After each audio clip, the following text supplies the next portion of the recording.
கத்துதா, அப்படியே கொடையுதா, எரியுதா. எனக்கு எப்படி இருந்திருக்கும்? என்ன தூக்கி எரிஞ்சல, இப்ப பொண்ண ஒருத்தி தூக்கி எரிஞ்சிட்டா. தூக்கி எரிஞ்சிட்டா. என்னடா இத்தனை வருஷம் வராதவ இப்ப திடீர்னு வந்து நிக்கிறாளேன்னு பாக்குறியா? நான் உன்னை லவ் பண்ணி நீ எப்படி என்ன தூக்கி எரிஞ்சியோ அதே மாதிரி நீ ஒருத்திய லவ் பண்ணி அவ உன்னை தூக்கி எறியணும் தானே இத்தனை நாளா வெயிட் பண்ண. நான் தான் உன் காதல பிரிக்கணும்னு நினைச்சேன். ஆனா அவளே உன்னை சின்ன பையன் சொல்லி வேணாண்டா. ஆக்சுவலி அவளுக்கு தான் நான் தேங்க்ஸ் சொல்லணும். ரேடியோல உன்ன மாதிரி பேசினது, ஆக்சிடென்ட் சொல்லி உன்ன அலைய வச்சது எல்லாம் எல்லாம் எல்லாம் எல்லாம் எல்லாம் நான் தான். அந்த ஆண்டவனா பார்த்து எனக்கு ஒரு பொண்ணை கொடுப்பான், அவளோட நான் சந்தோஷமா இருப்பேன்னு பெரிய ரஜினி மாதிரி எல்லாம் பேசின. இப்ப என்ன ஆச்சு?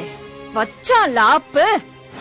உனக்கு என்னைக்குமே நான் தான், எனக்கு என்னைக்குமே நீதான். இத உன் ஆண்டவனால கூட மாத்த முடியாது. நான் பாக்குற லெப்ட்ல விட்டா ரைட்ல திரும்பிக்கும். வரட்டா?